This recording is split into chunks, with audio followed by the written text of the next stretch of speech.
กูว่าปอสินทำบุญจุมเฮาขาเลยคำมันเลยตูเจอหาซื้อสาพี่กินสร้างล่างไม่เจอกลางหลอดดังหลอนทุกข์กูว่าปอสินทำบุญจุมเฮาขาเลยคำมันเลยตูเจอหาซื้อสาพี่กินสร้างล่างไม่เจอกลางหลอดดังหลอนทุกข์กูว่าปอสินทำบุญจุมเฮาขาเลยคำมัน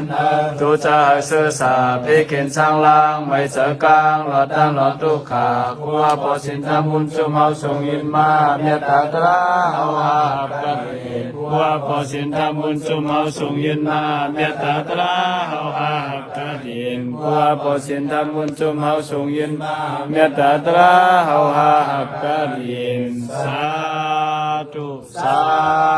ธุสาธุ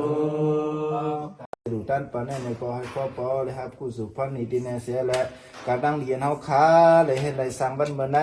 ในก็เฮาขาย้อนจับเพปานผีสั่งสัตว์คนจะแก่เวลาผีไปทำไปหูตีไหนไปหน้าไปหมักเห็นลูกน้ำหมักพาลูกกังไปทำตีไหนเจ้าทำดังมุดดังเสสมาติวาพีรีพีมาเขาเจ้าดังมุดดังเสปิกตุปิกตาสุรเกสัตตะเลสันเตียวเมียงหลังปอดตัวสะเวน้ำเนรีดังมุดดังเสอันนั้นขาไลปลาไลไปไลวาไลเฮ็ดที่ไหนอันนั้นหูไลเฮ็ดไลสร้างอะไรผู้เสียไลเฮ็ดแมนกับเจนั้นจุเจ้าเจียงหลุดมาปุดว่างคล้องปล่อยว่างคล้องปันเฮาขาผู้ก็กวนเสียวและสู่เจ้าก็เลยหับขังผู้สู่น้ำมูลอันนั้นขาเลยสั่งมันได้เสียไลปุ่นตึกสูงสุดเสียและหับขังผู้สู่เจ้าเมาขาเพ่งเป็นการเสียกรรมขาเฮาขาในก็ปอกไว้ใส่มือในก็ย้อนอะไรอยู่ดีกินวันก็เดินเสื้อสากูก็กวนก้างไขมันกังอกกังเจในก็อะไรเตรียมทวนเสียอะไรเราสร้างกังเสียโยกาอันนา16 9 10 6ขะเลกังทุกยันตุยันเจยันหืนยันนี้ยันอุปจ่าเปเจดังมุดดังเสียงเสียวและอะไรก้าวของไขมันมีจุกมีหลับอะไรแค่เหลือเสียในแก่เหลือเสียในมักมีเหลือเสียในอ่องแมงเหลือเสียในจันจุงเหลือเสียในเสียแล้วเขาขาดสัตว์ปีสัตว์กะพร้อมหนึ่งปีน้ำหนึ่งใจเดียวกันเสียแล้ว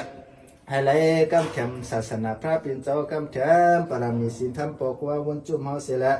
ให้เอาขาอะไรที่ว่าเจอถึงมักปูมักแงนปูญาณิปันติกะเดียนสักกรรมเลยตาสาธุสาธุสาธุไปเห็นพันเงาเขาปอเขาพันนั้นอยู่ที่ในธรรมในก็เขาขายย้อนผิดปันปังเบอร์จะมาขาเมืองพงเสียแล้วอย่าไปอยู่ในธรรมในเสียแล้วเขาขาก็ย้อนผิดปันปังอะไรเมื่อจะมาขาเมืองพงเสียกรรมขาสาธุสาธุสาธุ